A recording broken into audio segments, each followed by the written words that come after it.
Hey, what's up, everyone? Miss Valley Master for the Yu-Gi-Oh! Council here. Going to have a deck profile for you guys today.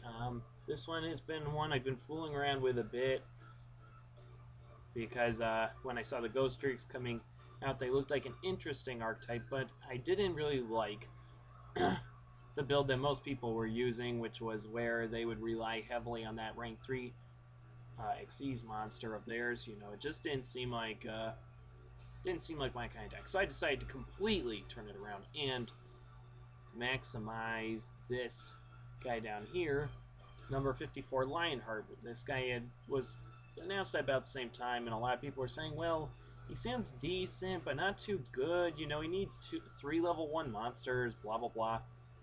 But when I saw him, I was thinking, this guy might have a lot of potential.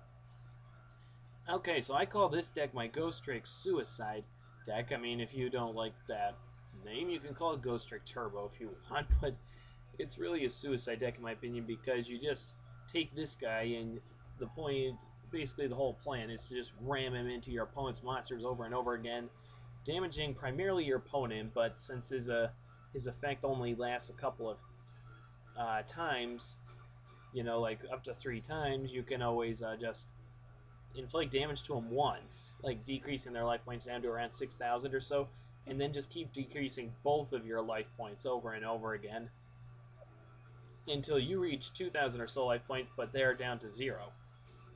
So that's the whole concept. And to help you out, we've also got 3 magic cylinders and 3 dimension walls, which is kind of almost as good as a magic cylinder, only not really. So yeah.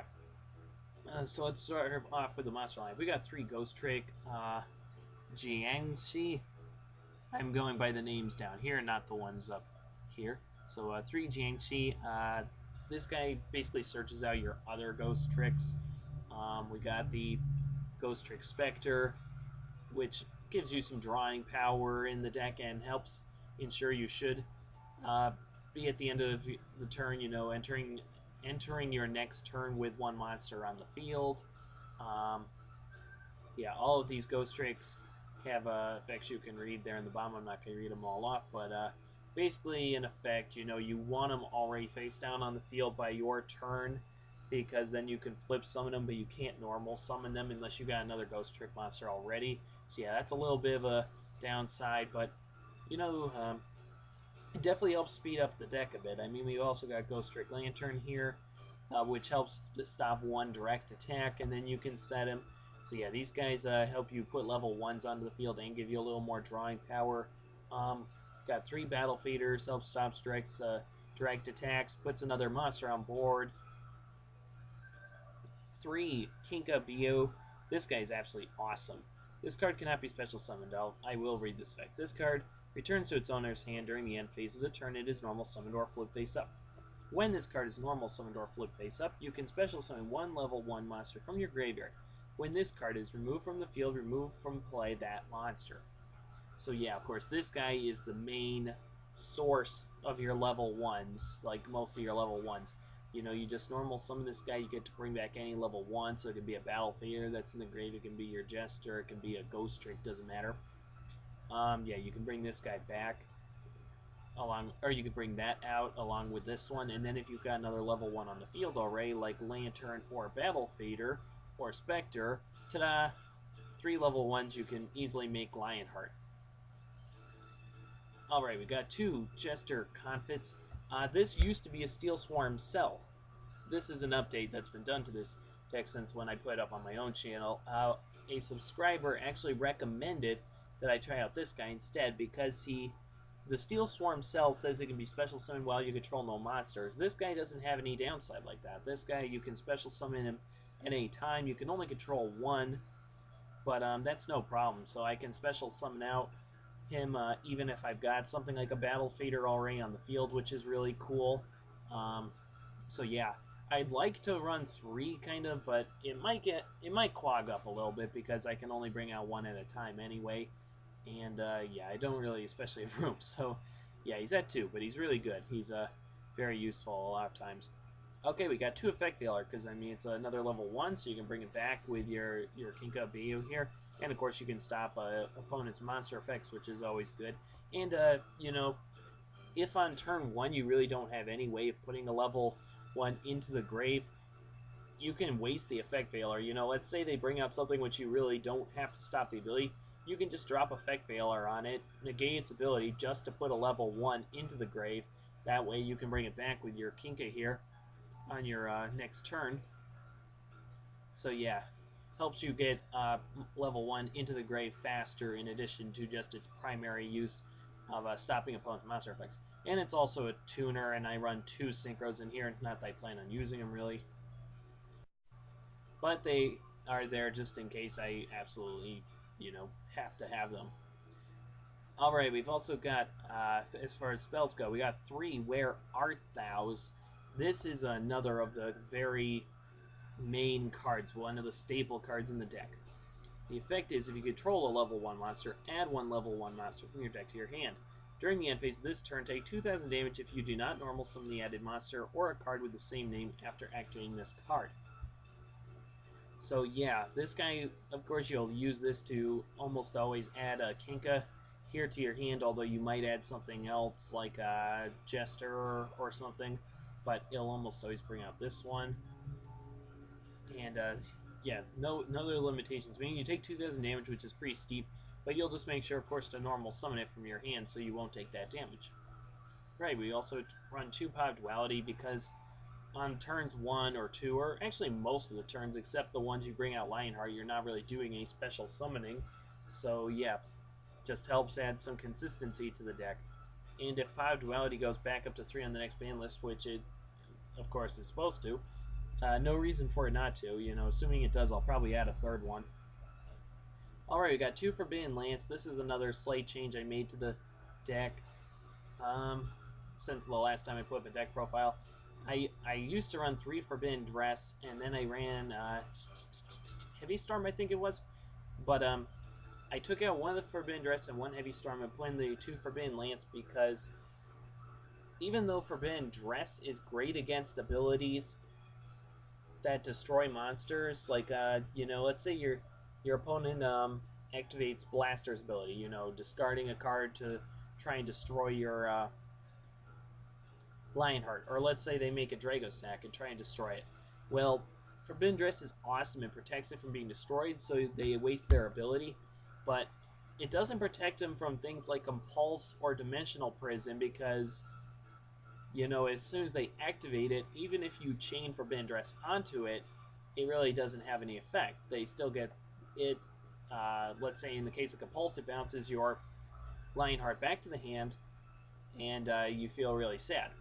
Forbidden Lance is awesome against cards like Dimensional Prison and the Compulse because it protects it from all of those, whereas the Forbidden Dress can protect it from cards that target if you activate quick enough, but it will always protect it from cards that try and destroy it, like Mirror Force and Dragosad, etc. So I think 2 of each is very good because it's very important to protect your Lionheart once he's on the field. We got 2 Mystical Space Typhoon, which is another new addition, just some back row hate. Now here's a really cool card, 2 Recurring Nightmare. Select 2 dark monsters with 0 defense in your graveyard and return them to your hand. This is really good with the cards like Battle Fader and the Ghost Tricks and the Jester. And even Battle Fader, you might be asking, well, doesn't that get banished? Well, no, in this deck, it rarely gets banished. If you drop it on your opponent's turn, and negate their attack, and then on your following turn you make a Lionheart and use Battle Fader as an Xyz material, it is an overlay unit when sent to the graveyard, therefore its effect does not activate, it does not get banished. Therefore you can activate Recurring Nightmare to add it back to your hand and use it all over again. And of course, comboing with Jester is absolutely great. You get another special summon if you need it. Ghost Tricks, you get their varying abilities. So yeah, just an all-around great card. I absolutely love this card. That's why I run 2 of it. 1 card destruction. This used to be a Monster Reborn, which I might put the Monster Reborn back in. This is a little bit of an experiment. I mean, Monster Reborn is an awesome card, but I think that I get out my monsters enough as it is that I really don't need it. You know, I mean, what am I going to monster Born. The Kinka, it's not going to get its ability. As a matter of fact, it can't even be special summon, so forget that idea altogether. Bring back a Effect Veiler, a Jester, a Ghost Trick. You know, there's really no point because I can easily bring them all out in many different ways. The only thing that's really viable is Monster Borning the Lionheart itself, and then it doesn't have any overlay units, so you know, it's very limited in usefulness. Card destruction, on the other hand, you know, if I open up with a fairly bad hand, or if I really want to put a level 1 or 2 into the grave, you know, card destruction allows me to refresh my hand plus put stuff in the grave, which is kind of important in this deck. So yeah, I'm trying out card destruction instead. We've got 1 for 1, because, you know, just helps you bring out level 1s even faster. 1 Allure of Darkness, because all of my Ghost Tricks here, and my Battle Fears, and the Kinkas, and the Jester are all dark. As a matter of fact, everything is dark except for the Effect Veiler, so yeah, plenty of targets. 3 Magic Cylinder just to put on a lot more damage, and 3 Dimensional Walls, because it's like a pseudo Magic Jammer. Or, Magic Cylinder, sorry. Alright, as far as the extra deck goes, we got 1 Leviathan Dragon, 1 Tempo, 1 Zenmaines, and 1 Granosaurus, because technically rank 3s are possible, even though it's going to be very rare, and I really don't ever want to make them, even when I get the chance. You know, this deck is all about making rank 1s, not rank 3s, but they're in here just because I can. Okay, the heart and soul of the deck, 3 Lionheart. Absolutely awesome card. I wish it could somehow protect itself from destruction, or if your opponent gets destroyed by a card effect that you could deal damage to them somehow just to make them pay for doing it, but no such luck. So you have to really try and protect this thing when it's brought out.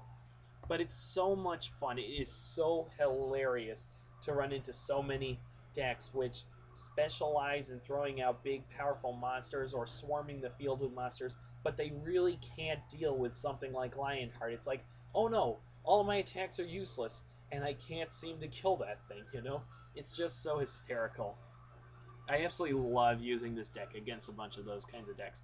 Now, granted, of course, this deck is going to have a hard time against the Tier 1 and Tier 2 decks, especially Prophecy. Prophecy has way too many ways of getting around this deck. But, you know, if you're not up against one of the biggest and most powerful decks, this deck can hold its own against a lot of other decks. And it's absolutely funny to watch them get killed effectively by their own monsters, because either by attacking with their own monsters or you attacking into their monsters, you know, you get to kill them by inflicting damage to both of you, or just by inflicting the damage you should take to them. I mean, it's just so much fun. And another thing is, a lot of monsters, of course, get their effects when they're sent to the graveyard, and a lot of times your opponent relies on you sending their monsters to the graveyard in order to activate their abilities. So, you know, this guy gets around that completely. I mean, he doesn't attack and send things to the graveyard, and none of your other monsters send anything to the graveyard. All you do is you take their monsters and use them against your opponent. So it's something like, wait, my Mystic Tomato or my Masked Dragon, or, you know, none of these monsters are doing anything for me. All they're doing is allowing him to inflict damage to me. We've got 3 Slacker Magician. This is the only other monster I really ever make if I'm not making Lionheart and I need a little defense, because, I mean, once per turn, this guy can't be destroyed by battle, and, of course, when a card or effect targets this face-up card, you can detach one exceeds material to negate the activation and destroy that card, so, yeah, it gives me some protection. 3 Gold Rat. Haven't really made this guy at all. I think I made him once, but, you know, I figure it allows you to, maybe make your hand just slightly better if you somehow draw into a bad hand. Maybe this guy will help you get out of it, but yeah, he's really not all that fantastic. But again, if I were to make an extra deck with just the cards I really ever use, there'd only be about 8 cards in here. So since I got all the extra spaces, I might as well use them, right? And we got 1 Underworld Fighter Balmong and 1 Formula Synchron, just a little more drawing power. Not that I really need it, but it's a little more drawing power, and Balmong is the only monster with over 2,000 attacks. So let's say,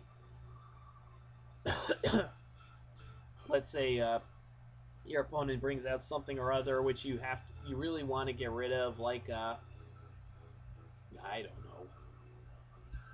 Thunder King or something like that. I mean, they're going to kill this thing as soon as you summon it. But let's say they got something along those lines, like 1900 attack that you really want to get rid of. This guy might help you, allow you to do it. But like I said, it's just really in here just because I can. I really never use him. I mean, if my opponent has a monster with 18 or 1900 attack, almost always I just want to try and make a Lionheart and keep poking into it to kill us both until they're completely dead. So, alright, here's some other cards that work well with the deck but have been removed for various reasons. Guard Penalty is absolutely awesome with Ghost Trick monsters. If you don't make a Ghost Trick deck like this, but you make a Ghost Trick deck, I definitely recommend at least 2, if not 3 of these. I mean, if you read their effects, they've all got the ability that when they're in face-up attack position, you can flip them into face-down defense position once per turn. So you can activate Guard Penalty on them, and then when they get flipped down, face-down into defense position, you get to draw a card. So, absolutely awesome card for Ghost Tricks. Okay, one Foolish Burial just to add a little consistency into the deck. Like, let's say you draw into Kinka, but you don't have anything in the grave. You know, Foolish Burial can help you put something there. But the deck seems to do a good enough job at doing that without needing the extra card. Heavy Storm, took it out because none of my traps are really chainable. So, yeah, I don't want to kill off all my back row. And I've put in Mystical Space Typhoons to make up for it. Monster Reborn, awesome card, but doesn't seem to work in here too well. Dark Hole, because I don't want to kill my own Lionheart or any of my monsters. I mean, you know, it could help sometimes to get rid of all your opponent's monsters, but then you're unlikely to be able to bring out 3 level 1 monsters in one turn unless you've got a Jester in your hand. But otherwise, you kind of rely on having a Ghost Trick of some sort or a Battle Fader on the field. That way you can just normal summon Kinka and bring back something else, you know. So, Dark Hole out. Bombless Trap Holes out because I decided to put in the Dimensional Walls instead. This Ghost Trick Lantern, I had it at 3 in my last deck profile, but I took out 1 because 2 seems to work well enough, and Spectre is a little better in my opinion, and I needed a little more space. Third Jester, Confident, third Effect Failure. So, yeah, all of these cards in that I have down here in the side deck are all really good cards. All of them were taken out for some reason or other, but, you know, all of them work to an extent depending on what you want to do with the deck. So anyway, there you got it. Yeah. Ghost Trick Suicide deck. As always, guys, comment, rate, and subscribe. Help the Yu-Gi-Oh! Council and help me by liking this video. If you like it, feel free to leave a comments, any constructive feedback. Be sure to check out the rest of the videos on the Yu-Gi-Oh! Council channel, and be sure to check out my channel as well. Take care, everyone. Mystery Master signing off.